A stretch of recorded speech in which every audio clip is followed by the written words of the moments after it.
Hi, and welcome to this week's Three Legs, Four Wheels F1 podcast. After a week's break, it's Paul here with... Sean. Chris.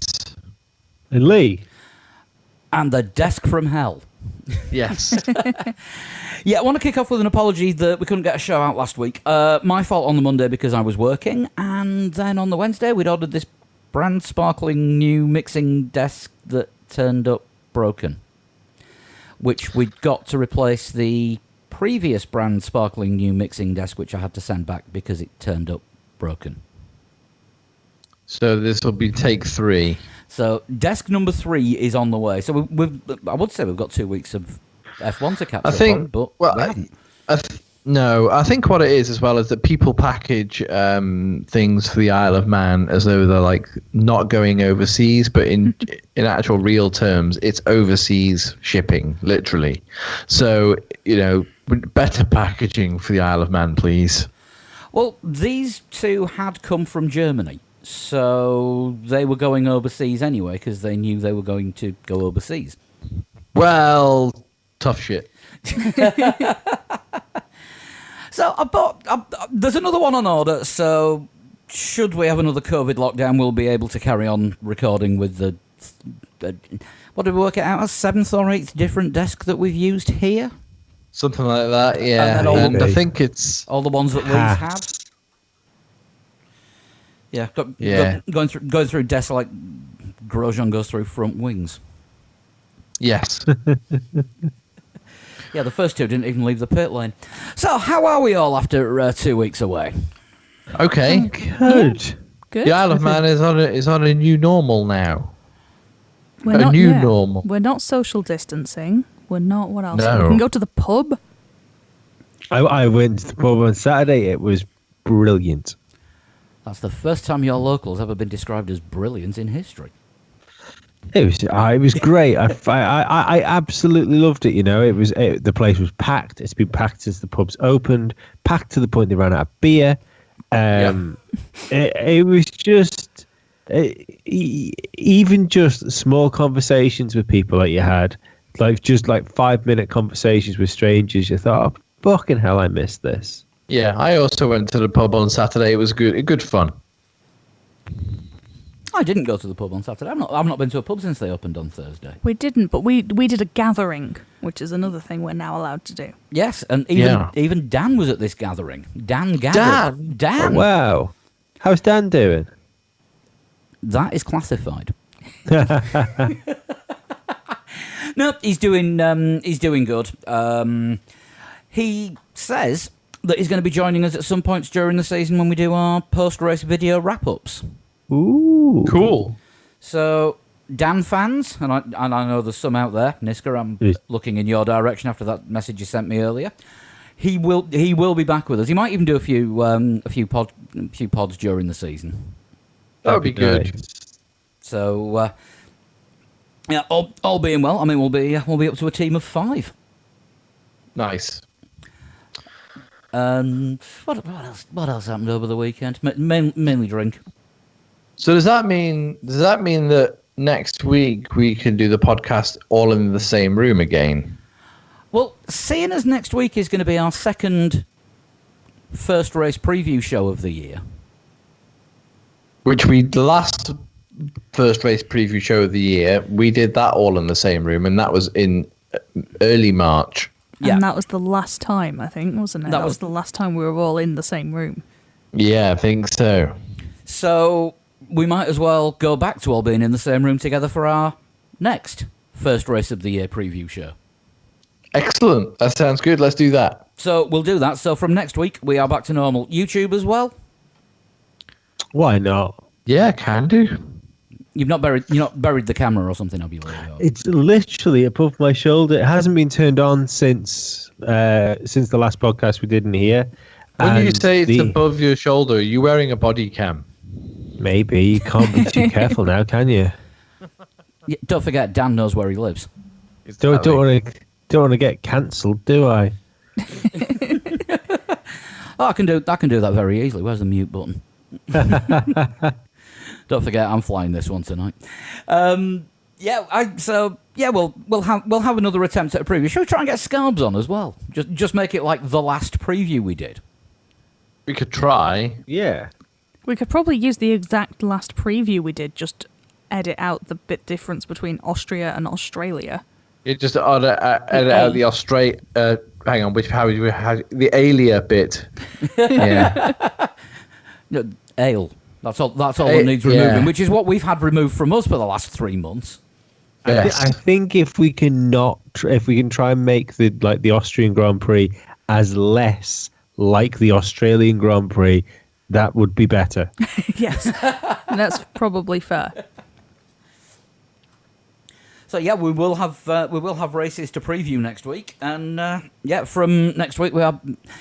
Can we not say back to the new normal, because that just sounds wrong? We're just going back to normal. Yeah, back to normal. The new normal is far too fucking Orwellian for my liking.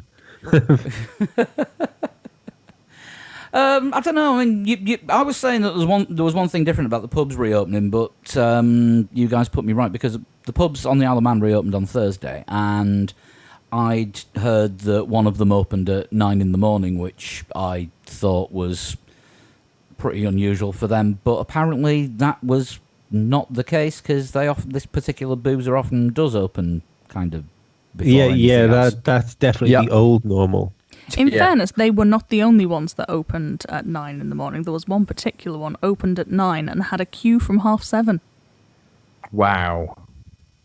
The Albert opens at 9 o'clock in the morning all the time. I've seen a man fall out of the Albert at 11 a.m, vomit, and go straight back in. You said you wouldn't say. Yeah.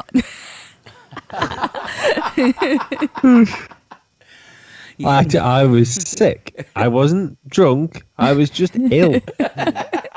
And it had nothing to do with COVID. No, ear imbalance it was. That's why I was wobbly and I vomited. No, So anyway, if you're drinking responsibly at that time in the morning, it's usually still the night before for me. I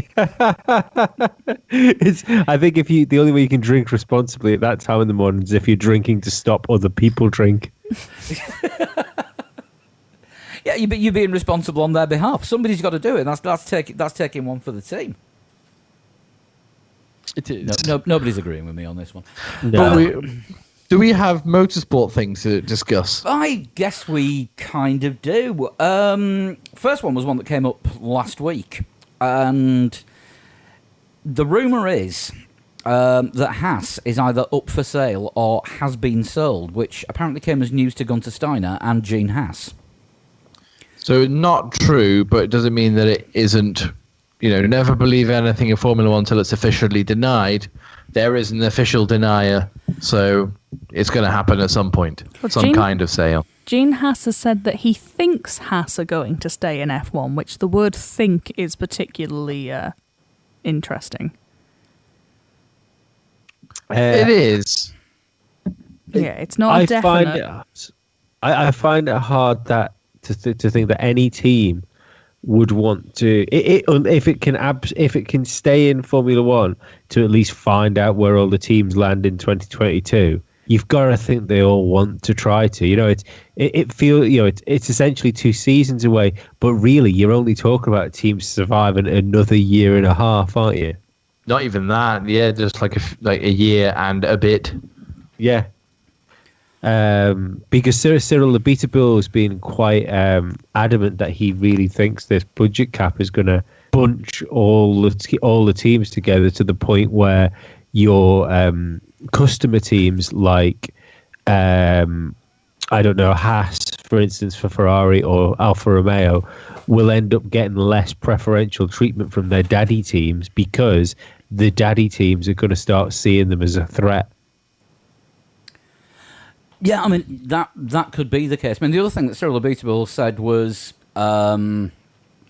he's happy with what's going on for next year without the extra tyre development. Because, of course, last time we were together, it just come out that Pirelli are going to be using the same tyres to the end of 2021. So I think if the formula is going to stay exactly the same for 2 seasons, which it more or less is, there's going to be a little tweak in downforce rules for next year, and that's it. Then I think what happens in 2022, they are looking it's looking more and more likely that everyone is going to be closer together with the new regulations.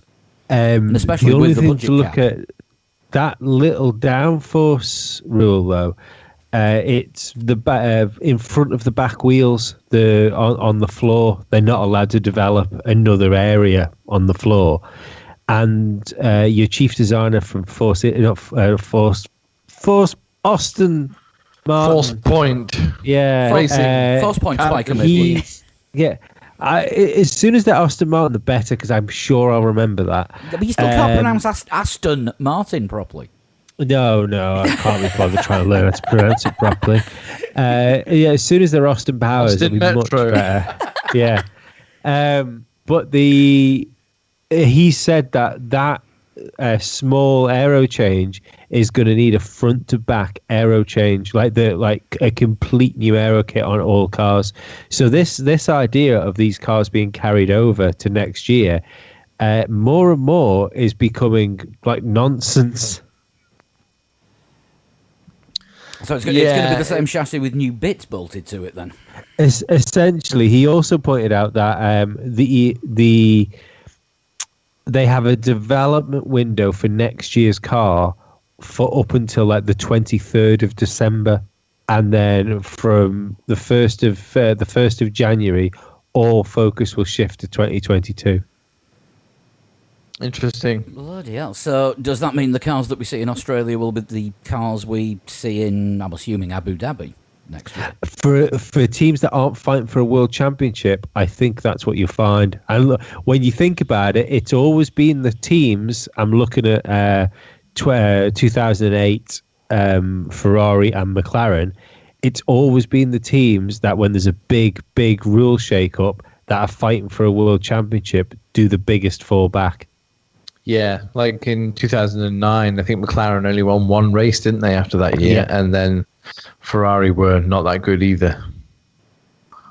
Well, yeah, 'cause I mean, 2009 was all between Braun and Red Bull. Yeah.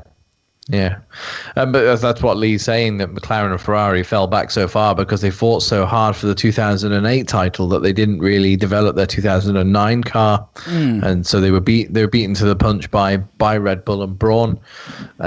So we may see the same kind of thing again. I see what Lee's saying with that, where the teams that know they're not going to be winning races or world championships might bring the same car to the beginning as they would to the end. That makes total sense. Whereas Red Bull, Ferrari, Mercedes, I don't think anybody outside of those three is really realistically going to be fighting for race wins. They might develop a little bit as the season goes on.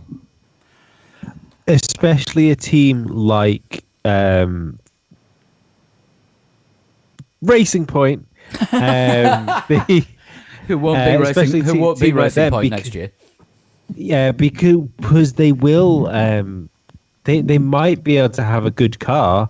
By the sounds of it, I mean, when you think about it, they're going to have to scrap the aero. That's going to be a massive part of their advantage of having the second-hand Merc disappeared. They could build a good car, but you've got to think with budget caps, them being well funded, the fact that they've always been able to build a good car anyway. I don't think it's ridiculous to think that Aston Martin might be a championship contender in 2022. Sorry, I'm just speechless. You managed to get both team names right for the same team. I was doing it for you.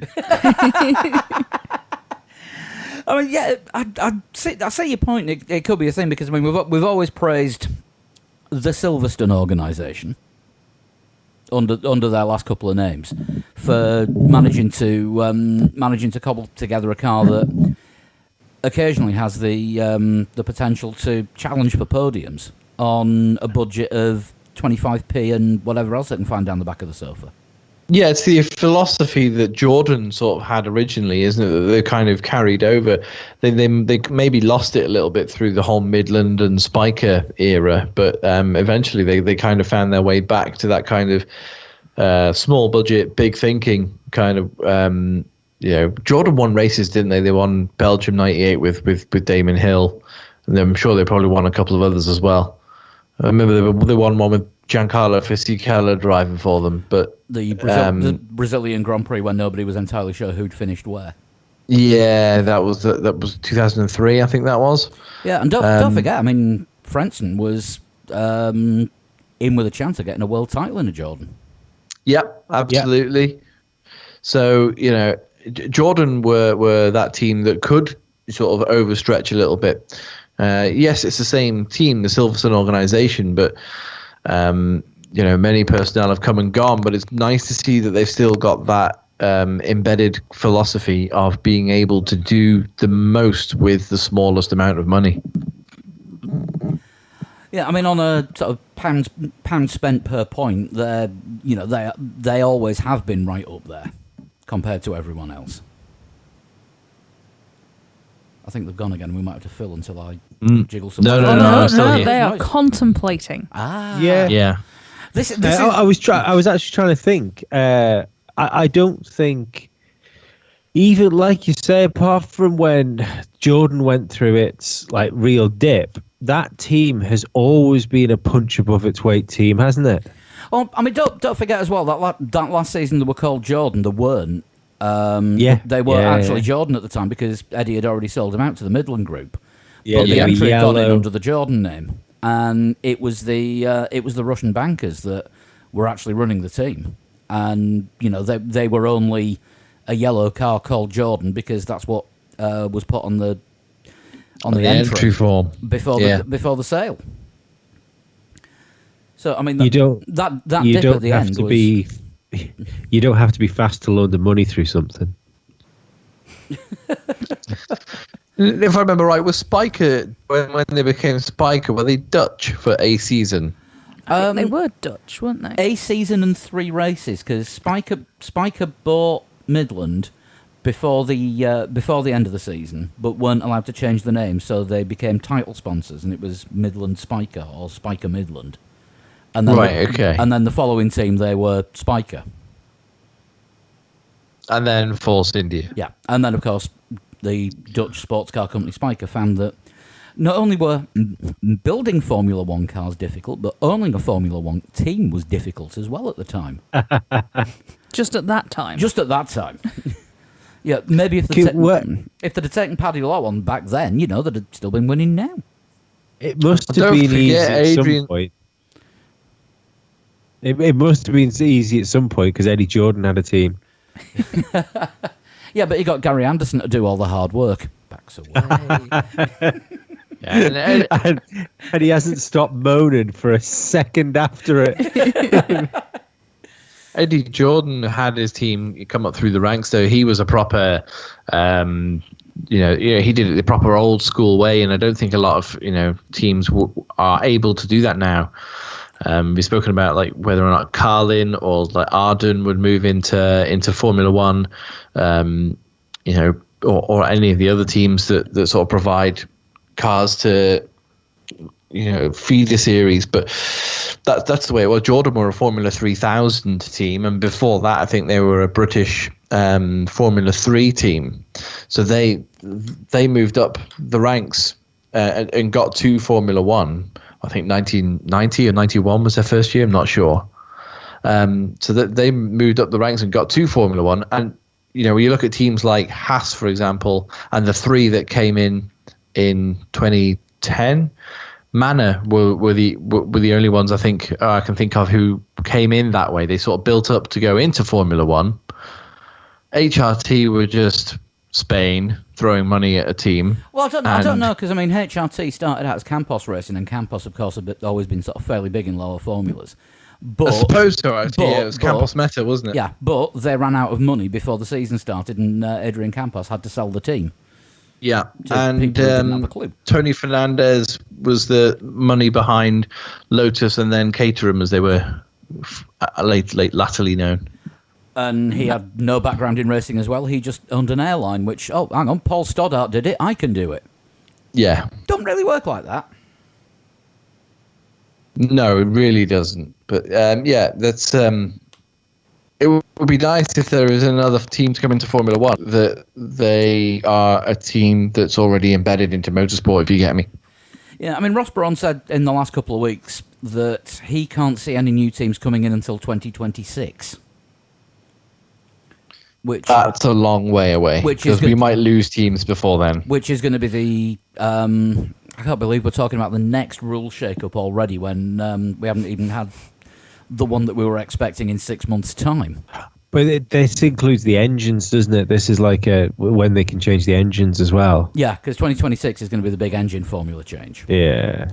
See, that it makes sense that you're not going to get any teams in before then, because why build such a big, complicated engine like the hybrids for, I don't know, for us to end up with a hydrogen formula in 2026? Yeah, I mean, we saw that with Honda as well, didn't we? That you can't just jump in. You've got to actually spend a bit of time building the thing first. Maybe having a technical partnership with, I don't know, people you can bear to be in the same room as is probably a good idea if you're going to come in as a supplier. But well, we thought that's what Aston Martin were doing, didn't we, with Red Bull, and then that just never really got going. Well, Aston Martin kind of ran out of money, didn't they? And that's true. They ran out of money. They pulled out of all the other series that they were entering. You know, the hyper. They kind of bullied the FIA into changing the rules for the hypercar series, and then pulled out of the hypercar series after pissing off the rest of the teams because they wanted the rules changed, which is why the FIA and IMSA have now joined up. You saw the Daytona class at Le Mans. That's literally because Aston Martin pulled out of the hypercar class. But, of course, now that Aston Martin are run by a Canadian, they will really be good at apologising for what the previous regime did. They will. To all our Canadian listeners, sorry about that. No need to apologise back. The other thing that was thinking was, while we're talking about the financials, is McLaren are... It's looking patchy, isn't it? Yeah, they've gone for urgent. They've gone to court apparently for urgent funding. I was reading up on this before. I'm not ashamed to say I found it on the BBC's website. Urgent refinancing to address what it says is severe and unexpected financial difficulties. So this is, of course, by Andrew Benson, who's a very reputable Formula One journalist. Has been around for a long time. So if they're going to court, does someone owe them money, or do they owe someone money? I'm not sure. The court documents say there's a bond, details of which are subject of there's a court case for something. So a court case has been launched to stop a group of creditors blocking McLaren's plans. So that's what it is. Right. So I think this is to do with the mortgaging of the remortgaging of the classic cars, is it? Because somebody was saying they can't remortgage them because they're already kind of half owned by somebody else. They already sold stakes in the cars, and now they've remortgaged them. An earlier credit agreement of 130 million is now fully drawn, according to the court documents. So they had a credit agreement for 130 million, and that's gone. Basically, they spent the whole lot. God, Daniel Ricciardo really does turn up at teams at the wrong time, doesn't he? Is he the new Alonso? He could be. We've signed Ricciardo. Shit, here come the bailiffs. Yeah, because we know he's good, but Renault went backwards, and now McLaren have run out of money, and yeah. I mean, you've got to think, like, McLaren running out of money seems like such a strange thing when you consider the guys that own McLaren. You're talking multi-billionaires. So exactly how does something like McLaren run out of money? It sounds like it feels like creative accountancy. Yeah, it's not creative accountancy because they last month they announced to cut 1,200 jobs and said the 280 million pounds that they're trying to raise, and I'm reading the article here, would be sufficient for the McLaren Group to be able to support its operations into 2021. But only 70 of those. I mean, this is the thing. Are we talking the McLaren Autosport, or are we talking It's also McLaren Group? Yeah. Yeah, Across the group. because the layoffs? I think there was only 70 F1 personnel. Yeah, that's That rings that's a about bell right. that it was quite a small amount for the actual the race team. Yeah. Yeah, and the rest were in the road car and applied technology teams. And Yeah. there is always the case of when things like this happen. I mean, obviously, like not things like COVID don't happen all the time, but whenever there is sort of a downturn, it's not necessarily panic stations getting rid of people, but like banks will go through a large laying off spree. It's like an excuse to thin the herd in lots of cases. Yeah. Oh yeah, I mean, Yeah. there's lots of companies do that, and it's a shitty part of business, but it happens. Yeah. But it just seems to be very strange that McLaren as a group, with all the funding that they've got behind them, Well, the Bahraini royal family have also announced a loss within the last however long. That's from 2018 to 2019. Reading this, it says the operating income had increased by 211% to 267 billion, with revenues increasing by 11% to reach 4.9 billion compared to 4.5 billion. His net result is 112.8 million pound loss. So they made a loss, but they're saying it's because they're doing more. That's not a Yeah, good I business mean- model. No, it's not. But I mean, everyone has lost money. Joe, like every country and every company in the world. Like the only country that's expanded at all over the last few months, I think, is China. So it's everywhere. Everywhere's lost money. true. Yeah, but the Bahraini royal family thing was from 2018 into 2019. That didn't Right, include okay. COVID. But yeah, I mean, everyone's struggling, aren't they, with this sort of COVID thing? And it appears to be that we've not heard anything from Ferrari or Mercedes or Alfa Romeo or Renault, the manufacturer teams. What we're hearing here is the garage teams, Garagista teams, McLaren, Williams, Haas. You could maybe argue Racing Point to a certain extent, had they not just had a massive takeover of their own, within the last year. So, And based on the way that went, Stroll only just managed to get it over the line before COVID kicked off. yeah, exactly. So, it's, well, he got the Aston Martin deal over the line, didn't he, just before then? But the Stroll consortium that owns Racing Point, which will become Aston Martin F1 next year. The U-Tree Um, consortium, by the way. The what, sorry? The U-Tree consortium. Oh, yes, of course. Yeah, that's what it's actually called, isn't it? Yeah, U-Tree consortium. Someone That's must have said that as a joke. Unfortunate. Or it doesn't mean that in Canada. Well, it was an operation, wasn't it? A police operation in the UK. If you don't know what that is, listeners, don't Google it. Or if you do, use somebody else's phone. Google it immediately. Just by Lee saying that sentence, that will give you a clue. Yes. But yeah, it is the garage teams that are in trouble because, of course, I mean, Williams' financial problems have been all over the place for the last few months. Yeah, I want to call them independently owned, but that's not technically correct, is it? Especially with, Not McLaren. not owned by a major car manufacturer, because you can't really call McLaren Automotive a major car manufacturer. No, but also they're not really independently owned, are they? Because they're stock market, and also they are, the Bahraini royal family, as we've just discussed, are not short of a few billion. What's their money in? Are they oil? It must be, yeah. Yeah. It's Because that's not had a good time recently, has it? No, I mean, the oil price went negative at one point. Which could be why they're maybe not wanting to just pile money into McLaren. So why am I still paying for petrol? It was a really confusing bit of creative accountancy about oil that you would be able to buy in the next few weeks, but you wouldn't because there was nowhere to store it. So the oil producers were trying to pay people to take oil off their hands because nobody had anywhere to put it.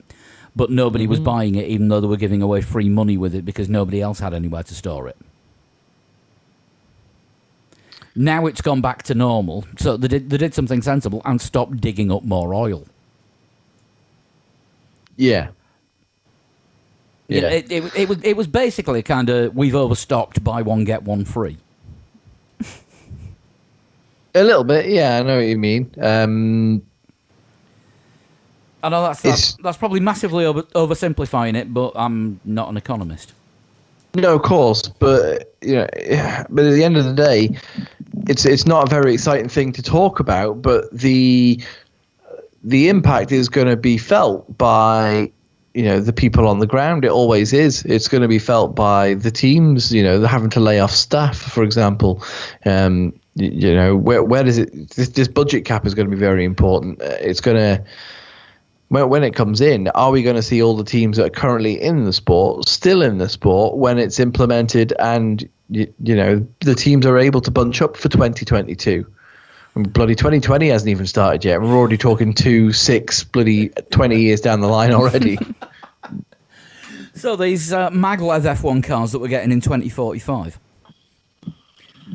I'm hopefully still alive for that. Yeah, Lee reckons Alonso will still be driving one of them. I think you get good odds on that. Yeah, they're powered by ectoplasm, so the ghost of Fernando will be able to actually finally get another title. That'd be nice. I'd take that.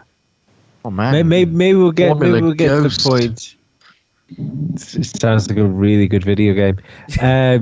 Maybe we'll get to the point where he can just upload his mind into a robot and race forever, or nearly win a championship forever, like some sort of sick hell that he has to live in. Yeah, there's just one slight problem because the company that's actually closest to making a human-shaped robot with moving joints and moving fingers is actually Honda. Yeah, I thought it was Julian Palmer's family. Moving swiftly on. Actually, still on the money side of things. God, we're turning into bloody Formula Money here. No, we're not. No, we're not. No, we like F1. Yeah. Yeah, we do. Yeah, we don't start telling people that we hate them. So moving on to the subject of money, RTL are no longer going to be showing Formula One in Germany free to air. Is this the end for catching the odd glimpse of Kai Abel's shirt and trouser combos in the paddock? Maybe. I hope so. Is he RTL? Is he their Martin Brundle? Yes, he was their reporter. So unless he has moved to Sky Deutschland, who now have the exclusive rights for all the races for German audience, then we may miss him and his colourful wardrobe. Maybe. So it's not good, is it? Another country goes behind a paywall. There's going to be. Germany are getting it a bit better than the UK because they're getting 4 races for free every year. But who watches 4 random races of any formula or any sport? Do you know what I mean? Like, who out there? If it's a championship, we're not talking like a UFC, for instance, where there's certain people out there that might just watch our fighters' fights. It's a championship. Who watches 4 races of a championship? Germans that can't afford Sky. No, but you just would watch. You would stop watching.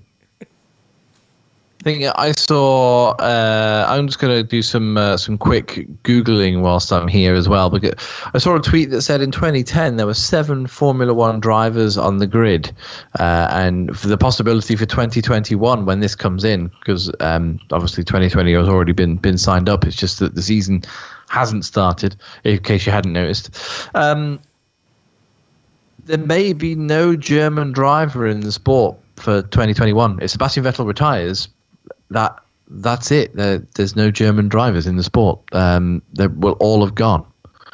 I think 2011 was like the highest numbers of Formula One audiences in Germany, even including the Schumacher glory years. And then, to think that less than 10 years later, there's going to be nobody from Germany represented in Formula One is a bit strange, to say the least. So I'm just looking here. You had Timo Glock, Nick Heidfeld, Adrian Sutil, Nico Hulkenberg, Sebastian Vettel, Nico Rosberg, and Michael Schumacher. I am calling a question mark on the Rosberg one.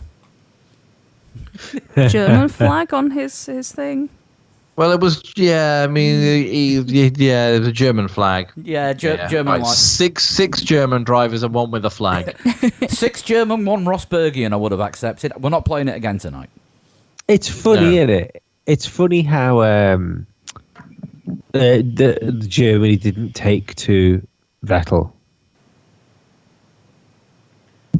Well, I don't know if Vettel was perhaps the reason behind the surge in 2011, which were the highest viewing figures in Germany for Formula One. Was that Schumacher coming back? That 2010 Schumacher came back. Yeah. So 2011, you've got a German world champion and the best German driver of all time on the grid. You're gonna watch. You're gonna watch.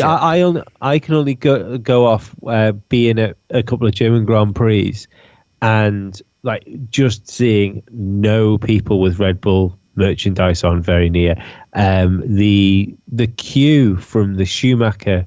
I was at 2 races, one with Schumacher in a Mercedes, one without a Schumacher in a Mercedes.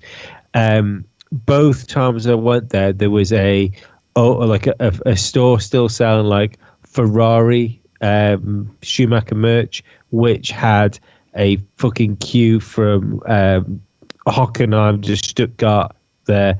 The time I went where Schumacher was actually driving in a Mercedes, I couldn't see the end of the queue for people wanting Schumacher merch, and it was really weird because in the area where all the stuff was, you had all these people around the Mercedes store to get stuff, and an empty, like literally empty Red Bull stand. Yeah, it's crazy, really. I mean, looking at this again, 2010, you've got 3 Spanish drivers here as well: Pedro de la Rosa, Jaime Alguersuari, and Fernando Alonso. And Carlos Sainz is the only. Am I right in saying that Sainz is the only Spanish driver for now, isn't he? So it's it's strange that you think you would associate more drivers from a certain country would boost the appeal, but I mean, I guess it's only if they're successful. Yeah, I mean, you look back into the sort of late 80s and mid 90s, the number of Italian drivers that were around. Yeah, and when was the last major Italian driver to be? Are you not counting Giovinazzi? Successful. Well, I mean, if I can finish. Jarno Trulli won a race, didn't he? Yeah, but he wasn't. But I mean, he didn't win it in a Ferrari, so that doesn't make him as Italian as he could be. No, Fisichella didn't set the world on fire, really. Yeah, crazy. I also find it hard to believe there are no Brazilian drivers in Formula One at the moment as well. Yeah, I mean that's an unusual situation. What was it when Massa went? It was the first time that F1 had been without a Brazilian since the 50s, I think it was. Since just about ever. I think it goes in waves, doesn't it? You need a driver there that sort of captures a country like I think like Lewis Hamilton maybe he's done with the UK. We'll probably get some good British drivers come through. Well, I mean, Russell and Norris are probably in that glut of having been inspired by absolutely. Hamilton. We had like you say, a few Spanish drivers came through. Carlos Sainz definitely inspired by Fernando Alonso. Probably also Carlos Sainz Senior. Yeah, but he didn't copy his helmet. But no, it's just like it's not. You've got to have that because even if you have like, I don't know, a few thousand drivers get into motorsport because of that one like patriotic move to follow a countryman, you're only going to get like maybe one or two drivers that even have the possibility to get to Formula One. And then, of course, in the old days, all the paid drivers were Japanese because all the Japanese technology firms were putting money into the cars, and they wanted their homegrown drivers to be driving a car with their parts in it. Now, it's all the Canadian billionaires that are owning the teams, and they're putting their paid driver sons in them. Yeah, I can think of an instant way to boost the viewing figures in Germany, like an instant way of boosting the figures in Germany would be to put Mick Schumacher in a car. Yeah, absolutely. Oh crap! Mick There's a cat on the mixing desk. Don't touch any of the buttons. Dizzy. Come on. Germans are pretty ruthless though with sport, aren't they? You know, if even if they did put him into a race, sorry. Penalty shootouts mainly. Yeah, but if you stuck him in a race car, Mick Schumacher would have to do well, or he wouldn't be supported just because of his surname unless he did well. No, but I mean, if he replaces, I don't know, a driver for one race, either in a Haas or an Alfa Romeo at some point during 2020, watch those German figures shoot through the roof, especially if there's like a race at Hockenheim, which wasn't supposed to be on the calendar this year. If there's Hockenheim, and then just for a bit of a spin, and I don't mean actual spinning, I mean political spin. They put him in the car in the Alfa replacing Giovinazzi, or they put him in the Haas replacing Magnussen. Then watch those viewing figures go through the roof in Germany just to see a Schumacher in Formula One again. Oh, that kind of thing could very probably happen. I mean, the viewing figures, German races was free to. Yeah. The viewing figures, not putting Mick Schumacher in a car. Yeah, I was going to say, imagine that they'd be free to air anyway. The German race in Germany, much like the British one is in Britain, and the French one used to be in France. I don't know how that works now, but I don't think anyone knows how French TV works. All right, for the first time in podcast history, we are actually going to do a jump cut where it isn't news. We're going to pay the rent. Anyone who's dealt with erectile dysfunction knows how awkward it can be to talk about in person. Luckily, there's a simple, convenient solution to get the treatment you need without leaving the couch. Our friends at Roman have spent years building a digital platform that can connect you with a doctor licensed in your state, all from the comfort of your home. Roman makes it convenient to get the treatment you need right from home. Just grab your phone or computer, complete a free online visit, and you'll hear back from a US licensed physician within 24 hours. And if the doctor decides that treatment is right for you, your medication can be shipped right to your door with free 2-day shipping. You also get free unlimited follow-ups with your doctor anytime you have questions or want to adjust your treatment plan. With Roman, there are no commitments and you can cancel any time. So if you're struggling with ED, stay home and go to getroman.com/4wheels for a free online visit and free 2-day shipping. That's getroman.com/4wheels for a free online visit and 2-day shipping. Staying on the lack of German drivers thing, it is very odd. And maybe that's behind RTL's move to get rid because they've got no one to cheer on. I think Mick Schumacher aside, I can't think off the top of my head of another one that's like imminently threatening a breakthrough. Maybe David Schumacher as well, but oh yes, don't forget the Dave. Ralph. The Ralph of younger Schumachers. Do you know what? I wouldn't mind betting he ends up being the better Formula One driver if he gets to Formula One. It did make me laugh when he did one of the iRacing Formula One races, and on the Sky coverage, Natalie Pinkham compared him to his uncle Michael rather than his father Ralph. Damning with faint praise. Yeah. Yeah.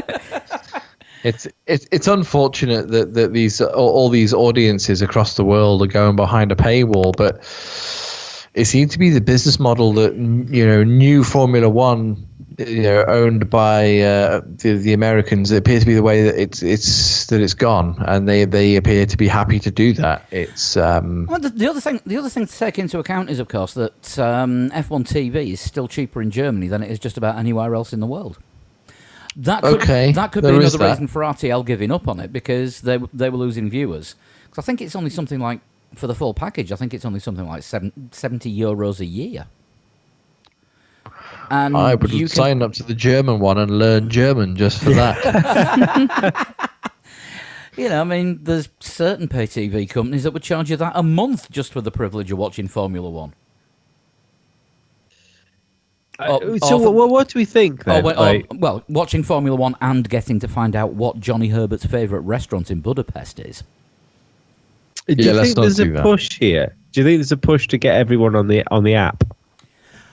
It wouldn't surprise me, because I mean that makes direct money for F1/FOM/Liberty if it actually works in your country. Yeah, which of course we're not going to see it here until 2024 at the very earliest. Mm-hmm.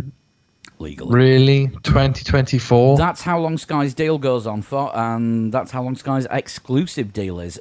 So yes, basically.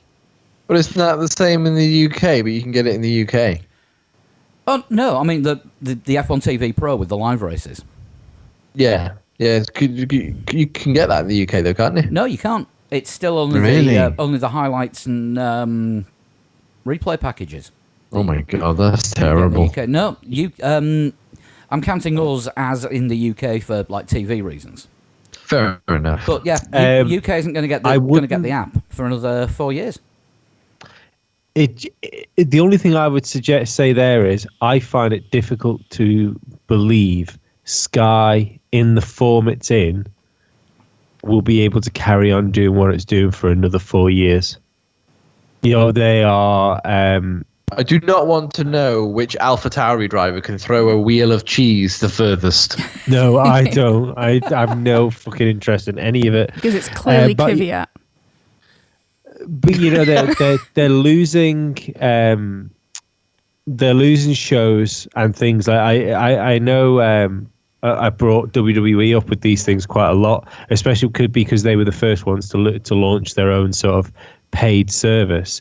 But Sky lost WWE in the UK, and WWE has always been a Sky thing, and that ended up going to BT Sport simply because Sky couldn't afford to keep it. I just don't see how they can carry on doing what they're doing for another 4 years, losing subscribers at the rate they're losing subscribers.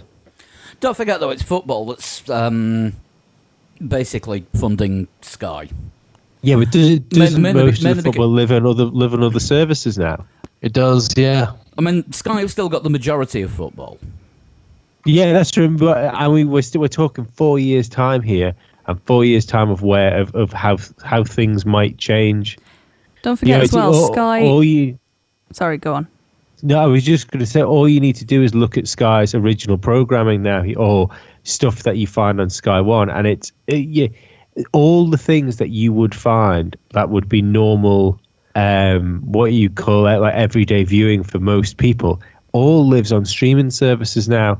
I still think Formula One going to its own streaming service is wrong. I think the best thing they could do, because they've already got the Netflix hookup with Drive to Survive, is they should start broadcasting on Netflix. Yeah, I was going to say tennis. Tennis has a similar sort of situation where Sky binned it off because they decided a full season's worth of ATP Tour tennis was not good value, even though it cost less than one averagey Premier League game. Mm-hmm. So that ended up on Amazon Prime. Yeah, Amazon Prime is weird because you can go and you can find the tennis, and like where you, on Amazon, for those of you who don't use it, you find that your Netflix show is like a tile. Well, you find the matches as tiles rather than or go into tennis and then see what you can watch. No, like each match is its own tile. Like, okay, I can watch Djokovic versus Nadal or whatever. Just like, to me, it seems very strange the way that's been done. That'd be almost like going onto Netflix to watch Formula One and having like instead of having the race to watch the race, you could just, do you want to watch Daniel Ricciardo on board, or do you want to watch Carlos Sainz on board, or Pierre Gasly? Yeah. I just want to watch the race, man. This is how scared Sky were for losing subscribers during the lockdown and through the COVID situation, is they made it almost impossible to cancel Sky, all but like taking the phone off the hook, because we weren't watching Sky at the time. We didn't know what was going on with Formula One. We didn't know whether the season was going to get scrapped or not. So I was going to ring Sky up and say, look, I don't want Sky. I don't want to continue to pay for something when the only reason I have it isn't here anymore. I'll quite happily pick my subscription back up when Formula One starts. So I phoned up. This was early days of the lockdown, to find a 2.5 hour waiting period to get through to somebody. And even on that, on the 2.5 hour waiting period, it said that Sky would prefer other customers get in touch via email, because they are trying to service key workers first. Like, for some reason, if you were a doctor or a nurse, you might have to desperately get in touch with Sky. They're saying like you have to wait for an awful long time, and it's not a free phone number. And even if you do get through to us, if you love the NHS, you should probably just keep Sky, yeah. Which is weird, because I went on to pull the subscription back completely. I did it online, and it took 5 minutes. You can't pull your subscription fully online, can you? Yeah, they put something up after about a week of lockdown where they did like a special thing, didn't they, where you could just like halt certain packages. That was just for sport. That was just for the Sky Sports channels, not for the whole package. Was it just sport? Because that's what I did with ours anyway. Yeah, it was they would give you like a rest period for Sky Sports. But again, I don't have Sky Sports. I just have Formula One. The Formula One part of it. So that was no good to me. Yeah. Well, I mean, apart from the fact that it costs you a fucking fortune if you just want to do every race. Yeah, and you watch quali as well. And the strange thing is, buying the season's not too bad, but buying each individual race it's a bit expensive. And the strange thing about Liberty is, of course, they own a complete media distribution company in the UK, because they actually own Virgin Media. Do they? Yes. But that would have to come under the monopoly laws. They wouldn't be allowed to just give it to Virgin Media. They would have to. This is getting many tangents going on tonight's podcast. They would have to go through the courts and things and make sure that nobody else was going to bid for it or do a better job before they gave it to the company that they were also invested in. Why isn't that just like putting it on their own app though? No, it's because it's a totally different company, and I think it's also because Virgin Media is based in the UK and Liberty Media is based in the US. That's an external company coming in, essentially. So you would look at, it would have to go through what's called the Monopolies Commission. Right. Okay. Cool. And Virgin Media are on the method of distribution as well. Liberty don't actually own the internet yet. Give them time.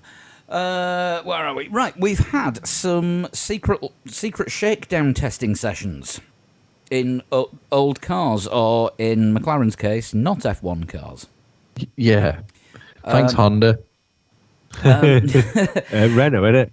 Well, it's kind of Renault. No, it's because of the Honda thing that they can't use their old cars. No, it was 2018 cars that they were allowed to use. Yeah, but 3 years old, don't they? No, everyone's in 2018. They got dispensation to your 2-year-old cars. Yeah, Renault wouldn't give them an extra engine. Bastards. Yeah, Renault said they weren't going to give McLaren an extra engine because they're leaving them.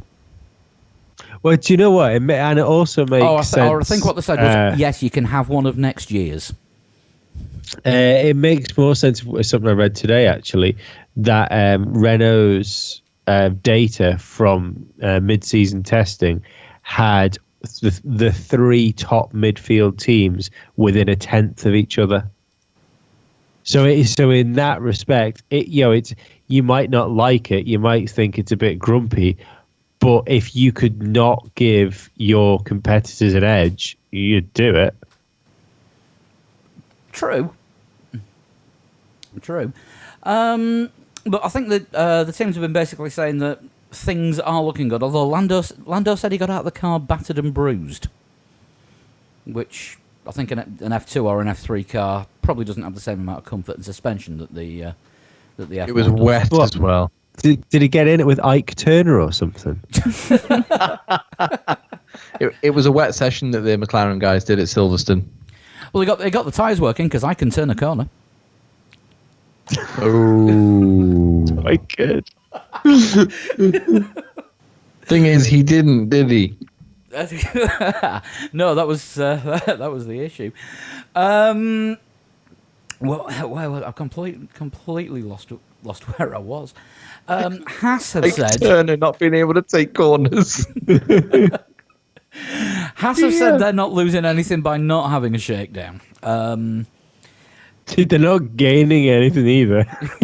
Yeah, but the main thing that they haven't lost by not having a shakedown is front wings. This is true. Yeah, this is totally true. But I think it was, in a lot of cases, it was kind of track refamiliarity, getting the drivers driving again, and have the sessions at the Red Bull Ring, because that's where they're going to be having the first two races of the season. One of them in Austria and one of them in Styria.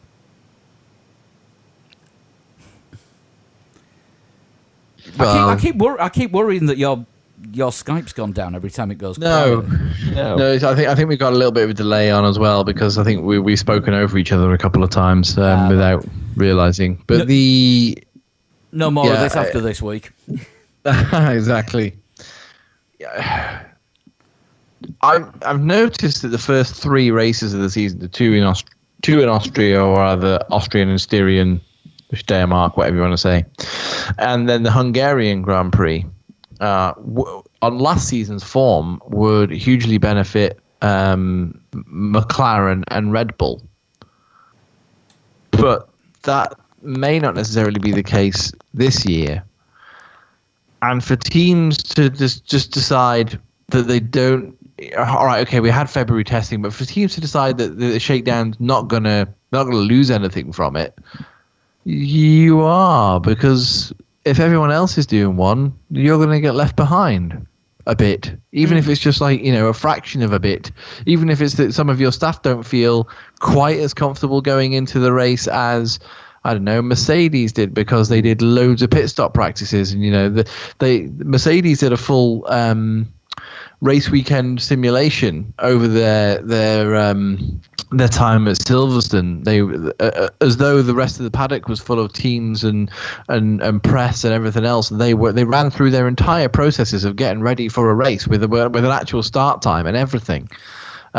Albeit with less team members in attendance than there would have been at any previous race, because of course you can take less team members to a race this year. Well, exactly. Now. That's another point to make, because how are they going to cope with that when they get there? Like, oh, did you take the covers off of the radiators? No, that's normally Gary's job. Yeah, but Gary's not here. We said that you were doing that. Oh, I don't remember you saying that. Well, too late. The cars are out on track and they're about to start the race, and that's both our cars out by lap 3. Yeah. Also the fact of all the COVID protections they have to be under now. That was one of the reasons the teams wanted to go and do tests, was so they had experience of working under these new protocols. Yeah, that's a good idea. Yeah, but so they are losing things if they don't do a shakedown. So to say that they're not is rubbish, to be quite honest with you. I mean, Gunter Steiner said that all the practicing under the new protocols they're doing at the factory, rather than at the track. But it just seems a little, I don't know, stilted and a little bit second hand. Yeah, is Haas going in underprepared? Yes. And if they are, they could just find themselves behind Williams. Well, I mean, the thing is, turn around and saying, we're not losing anything. That's like me saying, "Oh, it's raining money outside. I'm not going to go outside, but I haven't lost anything." No, you haven't lost anything, but you haven't fucking gained anything either. Yeah.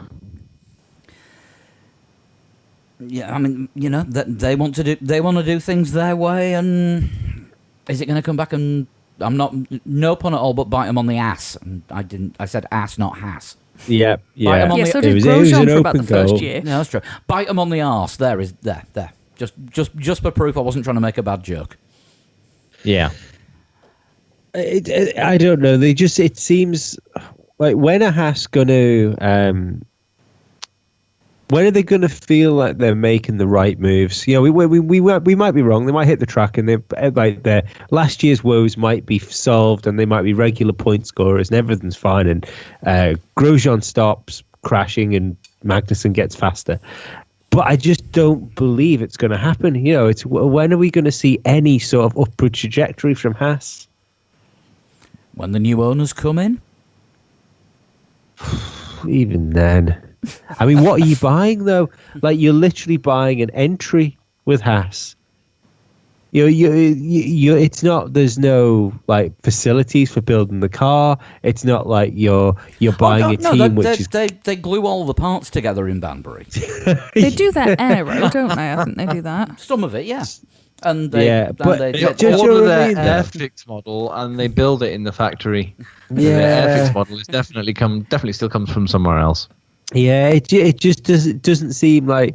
Let's say Williams, for instance, when people thought Williams might be up for sale, you're buying. Well, yeah, but you'll be buying a essentially badly managed, we think, Formula One team. But a complete Formula One team, nevertheless, it's up to you to decide whether you can do anything with it. But I don't know what you're buying with Haas other than the entry. A contract to have chassis supplied to you by Dallara, but you've still got to pay more money for them? Probably. Exactly. Yeah. You if you buy a team like Haas, you would probably have to take a year or two, even perhaps, as that same philosophy of buying bits in before you had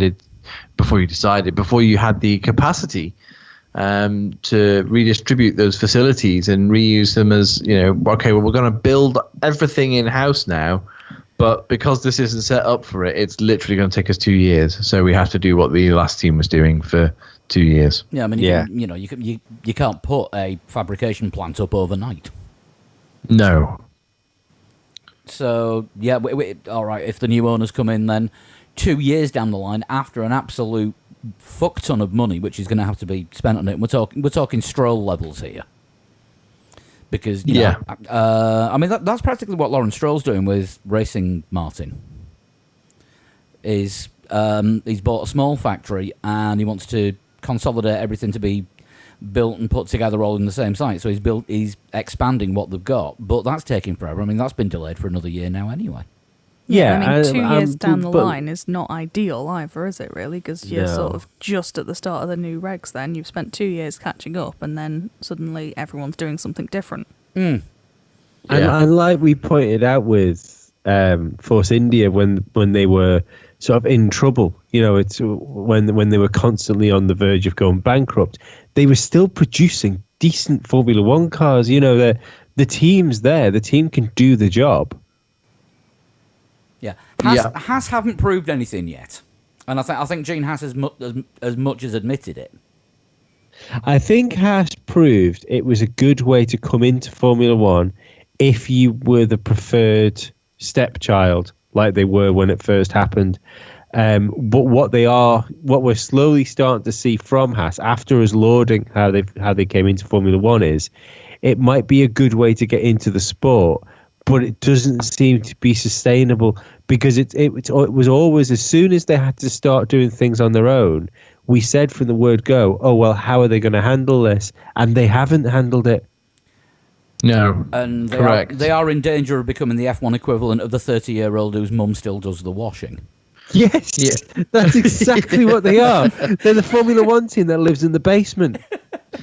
Yeah, they were expecting all of the all of the hand-me-downs, to come down into the basement from, the bigger brother upstairs, the bigger, more stylish Italian brother from upstairs. But what's actually happened is that Italian brother has found that he's got another brother who's just joined the family, who's more closely related to him. So what he does now is hand everything to that brother, and the brother in the basement, who is a Haas, gets nothing. Yeah. Why is cousin Alf getting all the best suits? Cousin Alf. Is that the new one now to replace Anonymous Sauber? Might be, yeah. Cousin Alf. So, all the other teams said that they're going to be testing and shaking down. Except, I'm not sure about Williams. I don't know whether they said they were going to do anything or not. And if they were, got to pay for a track, haven't you? Yeah, I was going to say if it's at Silverstone, would they just sort of turn up in the back of the Mercedes van, jump out, do a quick lap, and then disappear before the parking wardens turned up? Maybe, yeah, possibly. But there's a couple of teams doing filming days at Austria, so it's not going to be full speed while the cameras are running. No, they're not allowed to. They can only go into third gear, can't they, or fourth? I think it is, since they brought the 8 speeds in. Yeah, and you're limited on kilometres as well. I think it's 100 kilometres per driver on a filming day. That sounds familiar. So, yeah, they're not doing a full shakedown, even though they've got the chance. But it means, of course, they get to put this year's car on track if they're calling it a filming day. So by the time, you never know, by this time next week, we could actually see new footage of a 2020 car moving, and not from Barcelona. Yeah, it's possible. Yeah, and this time next week we'll be previewing a race. That's insane. Actually insane. Next week's show, where not only are we in the same room, but we're previewing a race. Can't wait. We're going to have to buy fancy biscuits. I think we are talking Marks and Spencer's biscuit selection box for next week. It might even be Belgian biscuit selection box. I think it's unheard of. I think we might even need some cake. I think brownies. I think we need to order one of those brownie boxes that were made available by a local confectioner when lockdown happened. Lee turned me onto them, and he was exactly correct that I should have bought them. And it's only because they cost so much that I'm not a lot fatter than I am at the moment after the lockdown. It's good stuff. Did you get a milkshake as well from this said confectioner? I did not, because I didn't think that would go down so well. Trying to deliver a milkshake doesn't sound like it's gonna work. It's not ideal, and it's not the greatest thing for your wallet spending £5 on a milkshake, but they're pretty good. That probably put me off too. £5 for a single milkshake? No, I'm all right, thanks. Yeah.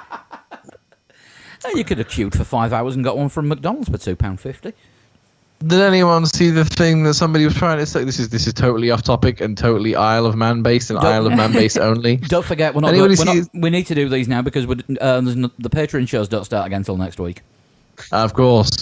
But did anybody see the guy who was trying to sell the chicken teddy bears on Isle of Man by itself? No, yes. But I wish I had. It was one of the grossest things I think I've ever seen. Yeah, chicken teddy bear. So it's a teddy bear that basically he makes a teddy bear out of a chicken carcass. Oh. And it's a toy for your children to play with, apparently. I assumed but it's this totally was going to be edible. like plush chicken, not taxidermy No. chicken. No, not even taxidermy chicken. I'm going to find this and I'm going to share it to our group. And we can share it on the Discord group later. If I put it in the chat, then Paul can stick it in the Discord chat. But yeah, basically, the idea was the raw chicken, which your children can play with. Then you can cook them and eat them. First off, who's saying it's a really good idea for your kids to play with raw chicken? No. And no, it's a terrible idea. And secondly, who's going to want to cook that and then eat it after your kid's been playing with it? I think it might have been a spoof, but knowing some of the people I'm around seeing here, it like all over the world. It appears to have been shared globally, including on MSN.com. Oh. This appears to be a Somebody's taken a Global global thing and initiative. posted it in a local thing. Yes, because this is the kind of thing we should import to the Isle of Man. We can't import anything. let's The be borders fair. are still shut. Oh, good God. Lee's seen That's it. terrifying. Lee has found it. Yeah, I assume I'm looking at the right kind of thing. It's weird. It's now in the group. Let me. Oh yes, I've just heard the group message. Yeah, now that needs to go on. That needs to go on the Discord so that everybody Yes. who's joining in tonight can have a look at that too. It looks like someone's made a cuddly toy out of human flesh. Yes, it does. Yes. This is the one that appears to have done the rounds in America also. Oh, they've done it with a pig as well. They've made they've made a little piglet out of pork. No, they're wrong. Hells, fucking bells. Jesus, what? Lee, find another device that connects to the internet and one that picks up your direct messages and start asking us some questions quick. I agree. Do we want to talk about Alex Zanardi before we move on We to should. Total Shunt? I was gonna save that till the end, but I guess yeah. Yeah.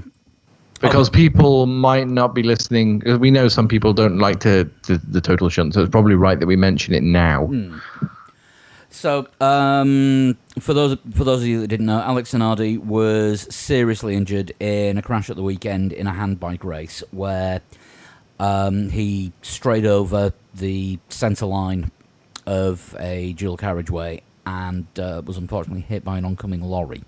At the moment, he's in a serious but stable condition in hospital in Italy, where he's had face reconstruction surgery and neurosurgery for a traumatic head injury.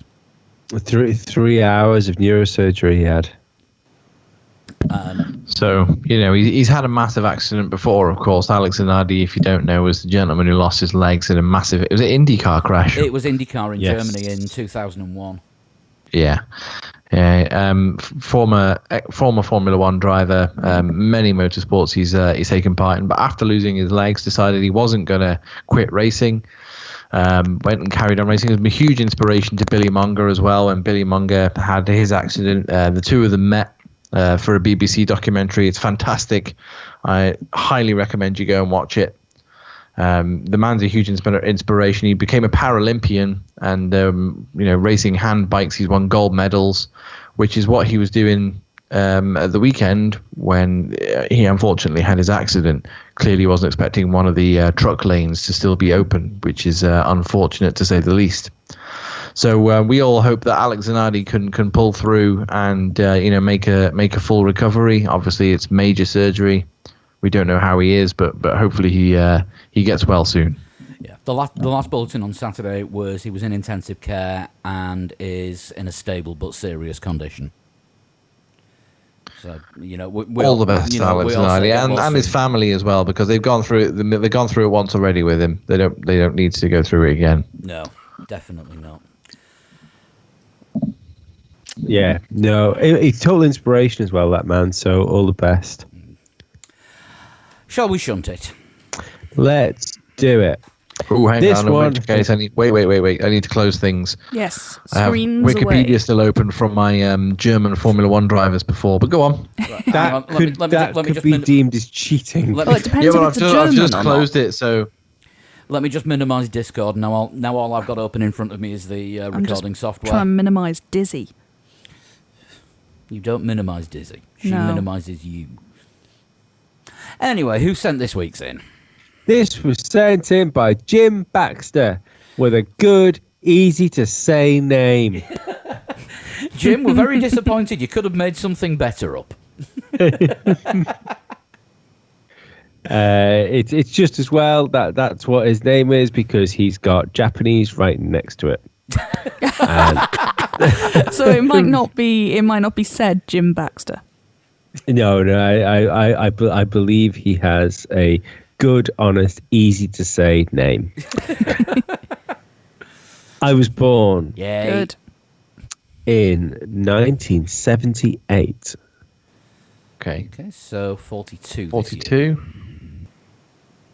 I won the cadet class kart championship in France in 1992. The age of 14. Bit old for karting. Cadet class is I think your moderate sized engine. That's your 1000cc bike engine. I think job, it's your isn't last it? one before you get in a single seater. Okay, so somebody like, well, I was going to say Olivier Panis would be older than that. But a French driver who may have emerged in late 90s, early 2000s. Not necessarily French. No, not necessarily. I had a nasty accident at the Le Mans circuit and broke a few bones. I'd like a guess. How old is Anthony Davidson? Don't think he's 42. He is about 42. He's not been in F1 for a solid decade. True. 'Cause he broke his Yeah. back a couple of years ago, didn't he? His back and back in something else in quite a spectacular accident. Anthony Davidson's a good shout because I I think think he it's a raced in a solid fair opener. few. Yeah, fair few places. We'll go with that, I think, for a first guess.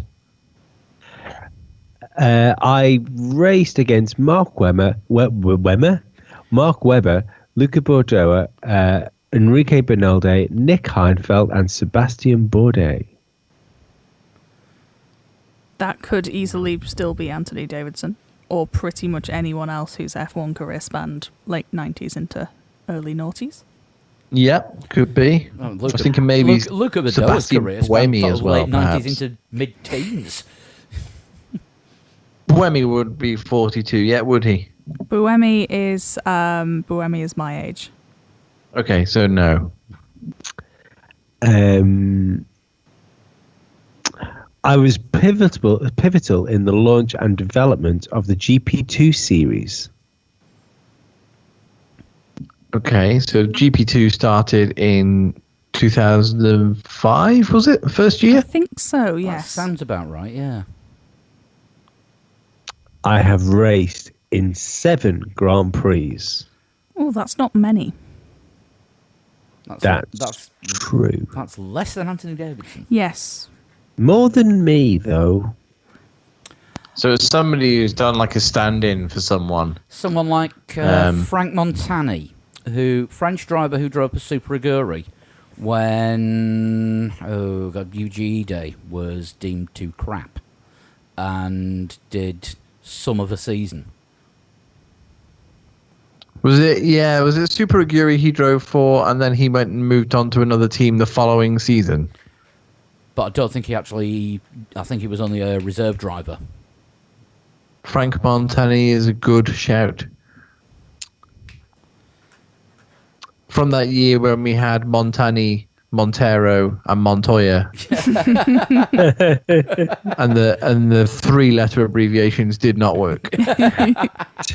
To be fair, I mean, realistically, they should have just gone with Montoya's abbreviation and then, I don't know, stuck like a 1 or 2 after the other ones. Well, They no, were easily forgotten. well, no, the other two. You could have done it even easier. DNF.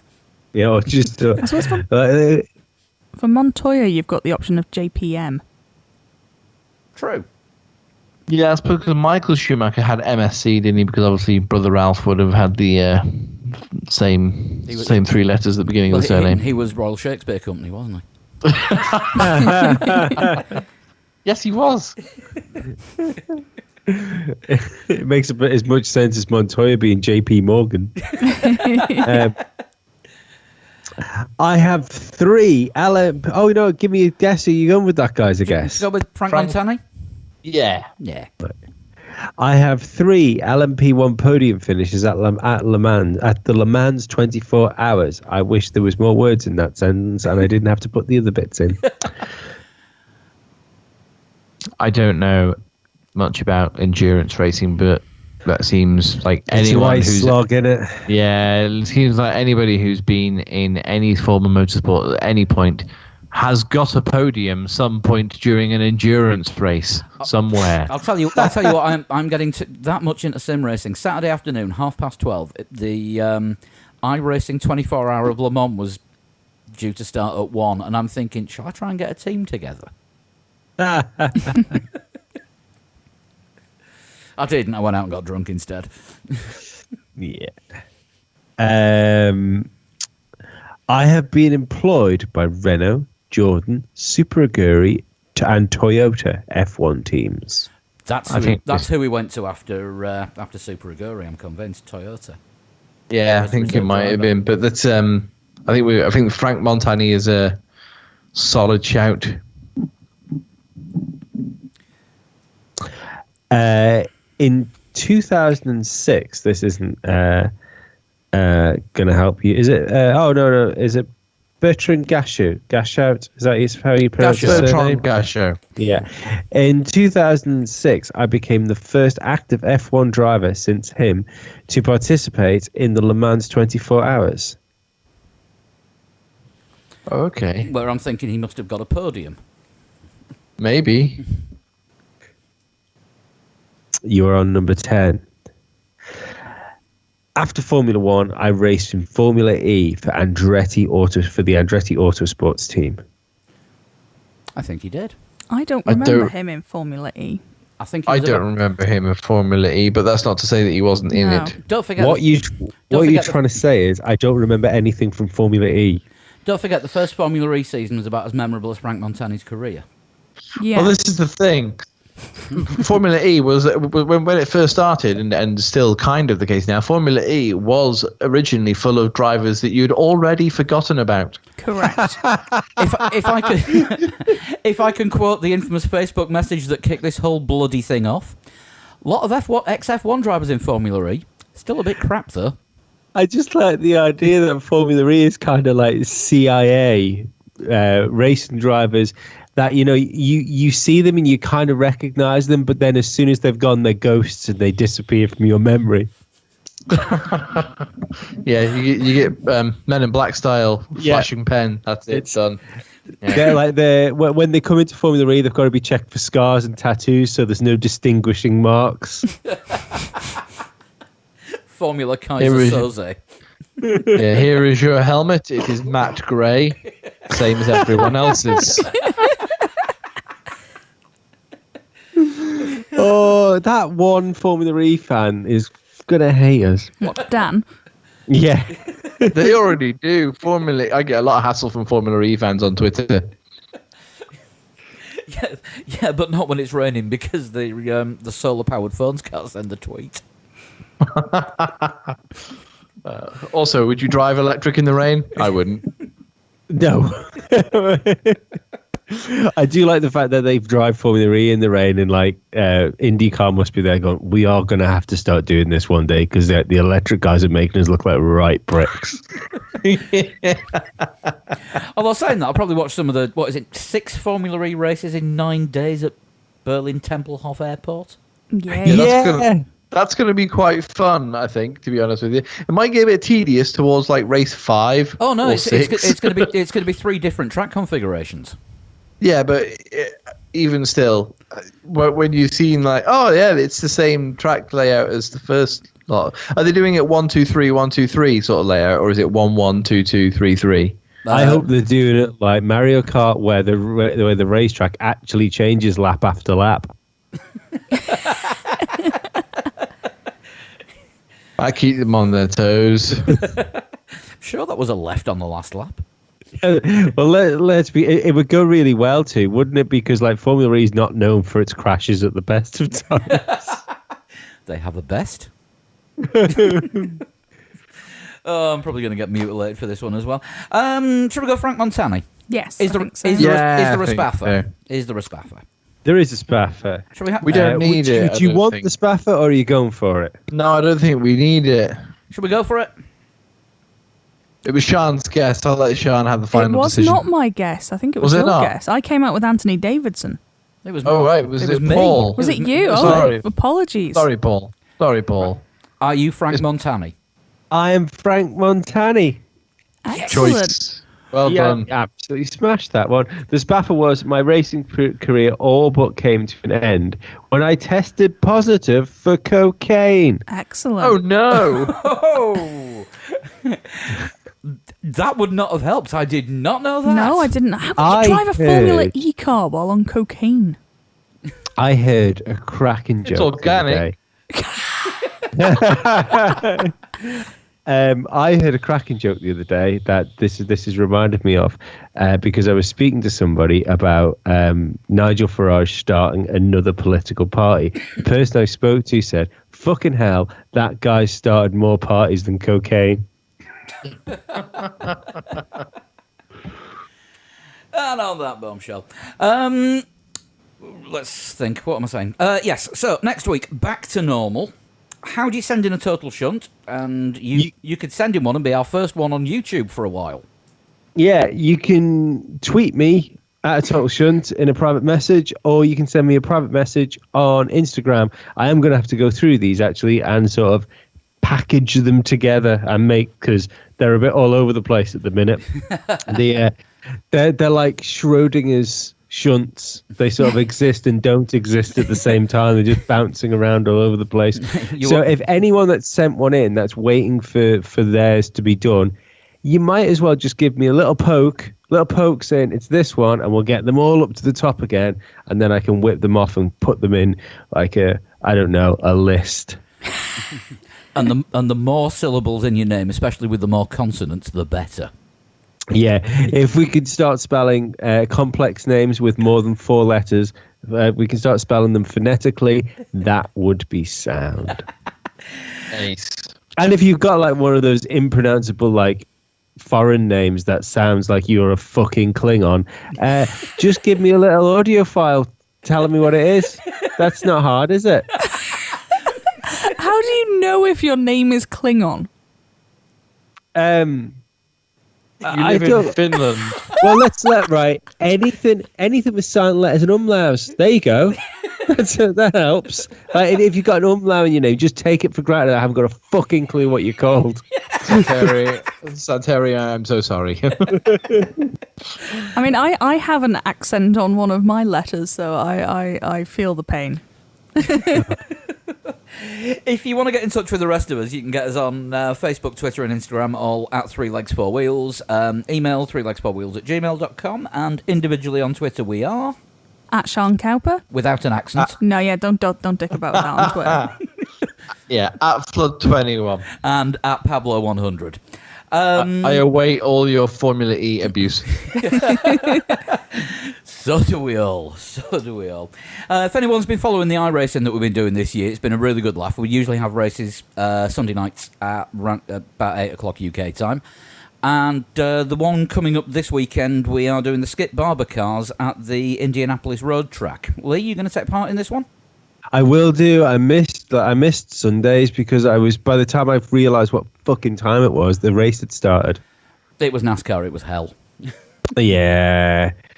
Fuck it. So what is it, Indy and a Skippy? Indy Road Course in a Skippy.